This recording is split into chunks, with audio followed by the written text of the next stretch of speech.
ভয়ংকৰ এক ঠগ প্ৰবঞ্চনাৰ এক ঘটনা আৰু মই ইয়াক ক'ম এক প্ৰকাৰৰ তান্ত্ৰিক জেহাদ কাম অসমত চলি আছে। এই কি তান্ত্ৰিক জেহাদ? ৰাইফুদ্দিন আহমেদ ওৰফে গুৰুজী বুলি কয়। 25 জুন তাৰিখে তেওঁক এৰেষ্ট কৰা হৈছে। মুকালমুৱাৰ তেওঁৰ ঘোগা ঘৰৰ পৰা এৰেষ্ট কৰা হৈছে। সহজ সৰল অলেখ মানুহক প্ৰলোভিত কৰি চলনাৰে লাখ টকা নহয় কোটি কোটি টকা তেওঁ লুণ্ঠন কৰি আছে। এই কিমান টকা বেংকযোগে মই আপোনালোকৰ সন্মুখত গোটেইখিনি তথ্য আপোনালোকক দিম। মই লাখ লাখ টকা বেংকযোগে তেওঁক ট্ৰেন্সফাৰ কৰা হৈছে, তেওঁ হস্তগত কৰিছে। চূড়ান্ত ঠগ প্ৰবঞ্চনাৰে এক ধৰণৰ এক চেটানিক এলিমেণ্ট, এক ধৰণৰ এক চাইকলজিকেল যিটো এটা সন্ত্ৰাস সৃষ্টি কৰি সহজ সৰল মানুহক আতংকিত কৰি এক ধৰণৰ এক চেটানিক ফ'ৰ্চৰ দ্বাৰা এক সন্মোহন কৰি পেলাই দিছ পিপুল have been ড্ৰেইনড of there essence. তেওঁলোকৰ মূল সত্তাটোৱে যেন একেবাৰে শুকান কৰি পেলাইছে, উদং কৰি পেলাইছে, সত্তা খালী কৰি পেলাইছে, অন্তৰাত্মাক খালী কৰি পেলাইছে।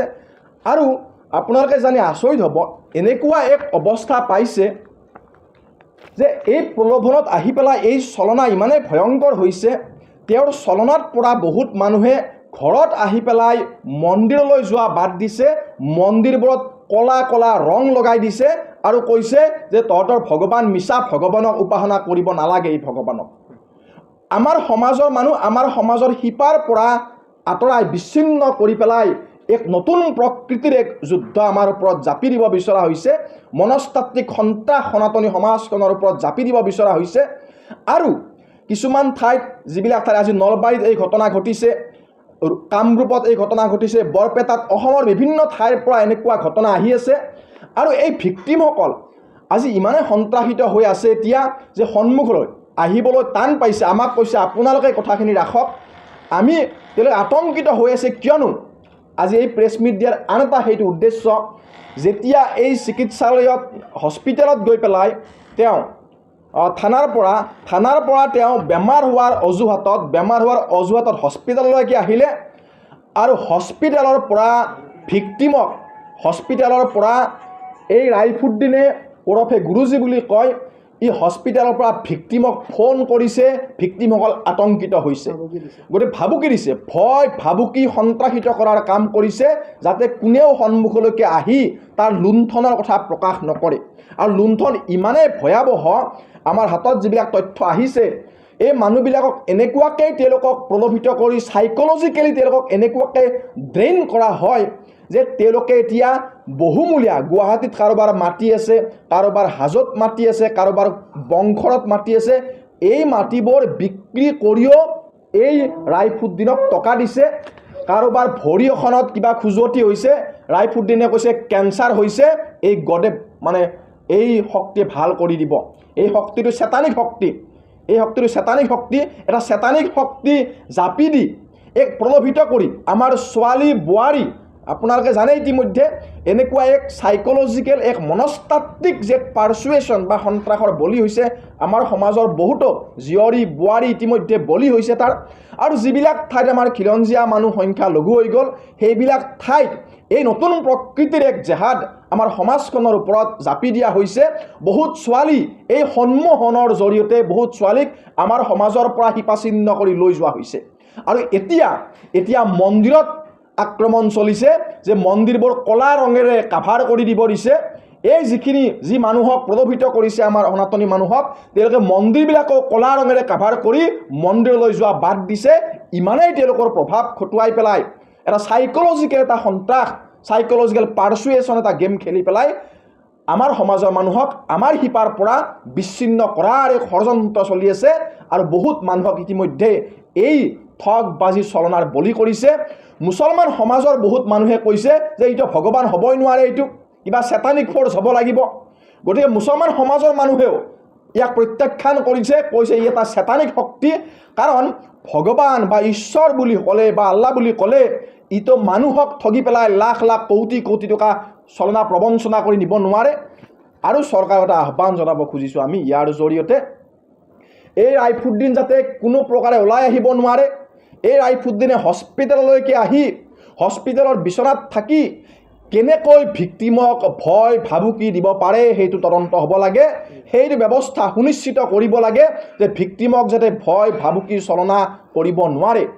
এই প্ৰকাৰৰ মানুহ যদি জেলৰ পৰা ওলাই আহে তেতিয়াহ'লে আকৌ আমাৰ সমাজৰ বহুত মানুহক তেওঁলোকৰ জালত পেলাই আমাৰ শিপাৰ পৰা বিচ্ছিন্ন কৰাৰ কাম, অৰ্থনৈতিকভাৱে চূড়ান্ত শোষণৰ যি কাৰ্য চলি আছে সেই কাম অব্যাহত ৰাখিব। সেইকাৰণে চৰকাৰক বিনম্ৰ আহ্বান জনাব খুজিছোঁ এজন সচেতন নাগৰিক হিচাপে যে এই কথা হ'ব নালাগে।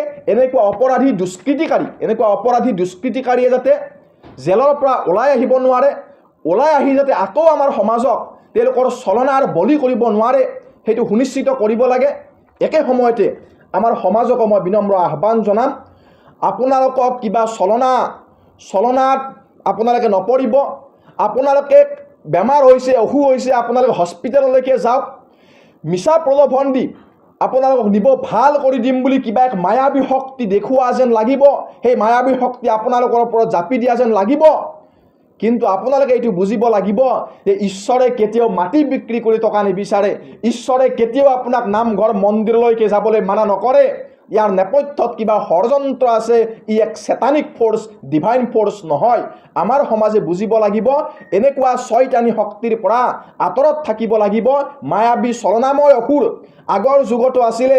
মায়াবী চলনাময় অসুৰবিলাকে সন্তৰ বেশ ধৰি আমাৰ মহিলাৰ মৰ্যাদা হানি কৰিছিলে, আমাৰ সন্মান হানি কৰিছিলে, সমাজক আক্ৰমণ কৰিছিলে। সেই মায়াবী চলনা শক্তি যুগে যুগে আছে। আৰু এতিয়া এই ৰাইফুদ্দিন আহমেদৰ নিচিনা যি এই এলিমেণ্টবোৰে সেই চেতানিক শক্তি হিচাপে কাম কৰিছে, যিয়ে সহজ সৰল মানুহক চলনা কৰি, প্ৰলোভিত কৰি, ভয় ভাবুকি আতংকগ্ৰস্ত কৰি তেওঁলোকৰ পৰা লাখ লাখ কোটি টকা লুণ্ঠন কৰি আছে, মাটি বিক্ৰী কৰিও পইচা দিছে। সমাজৰ ওপৰত এনেকুৱা এই আক্ৰমণ প্ৰতিহত হ'ব লাগে। চৰকাৰে এইটো সুনিশ্চিত কৰিব লাগে যে এনেকুৱা অপৰাধীবোৰে যাতে কোনোপধ্যে এই যি ব্লেক মেজিকৰ সহায় লৈ পেলাই এক ধৰণৰ ক্ৰিমিনেল এটা এক্সপ্লইটেশ্যন কৰিছে, চাইক'লজিকেলি মেনিপুলেট কৰি আমাৰ সমাজৰ মানুহক আমাৰ পৰা আঁতৰাই নিছে। গতিকে আজি বহুত ভিক্টিমে উপলব্ধি কৰিছে কথাবোৰ, কিন্তু সন্মুখলৈ আহিবলৈ তেখেতসকলে ভয় কৰি আছে। জানোচা এই ৰাইফুদ্দিন আকৌ জেলৰ পৰা ওলাই আহি আমাক বিভিন্ন প্ৰকাৰে শোষণ কৰিব, আমাক ভয় ভাবুকি দিব, আতংকগ্ৰস্ত হৈ আছে। গতিকে মই আহ্বান জনাম চৰকাৰক যে এনেকুৱা দুষ্কৃতিকাৰীয়ে যাতে জেলৰ চাৰিসীমাৰ পৰা বাহিৰত খোজ পেলাব নোৱাৰে। মিছা গইনালৈ অসুখৰ ভাও জুৰি হস্পিটেলত আহি ভিক্টিমক ভাবুকি যাতে দিব নোৱাৰে, চৰকাৰে এই দিশত সংজ্ঞান ল'ব লাগে। আমি আশা ৰাখিম এই দিশত চৰকাৰে যথোপযুক্ত ব্যৱস্থা ল'ব। আৰু একে সময়তে সমাজলৈ পুনৰ আহ্বান যে সমাজে এনেকুৱা চলনাময় শক্তিৰ পৰা আঁতৰত থাকিব লাগে। বেমাৰ আজাৰ এইবিলাক আৰোগ্য কৰাৰ বিধান বিজ্ঞানে আমাক দিছে, চিকিৎসা বিজ্ঞানে দিছে। এই চলনাময় শক্তিয়ে আপোনাৰ কেঞ্চাৰ আৰোগ্য কৰিব নোৱাৰে, আপোনাৰ পেটৰ অসুখ ভাল কৰিব নোৱাৰে। মিছা চলনাত পৰি আপোনালোক বিপদগ্ৰস্ত নহ'ব, বিপদত নপৰিব। এই বিনম্ৰ আহ্বান আমি সমাজৰ ৰাইজৰ প্ৰতি জনাব খুজিছোঁ।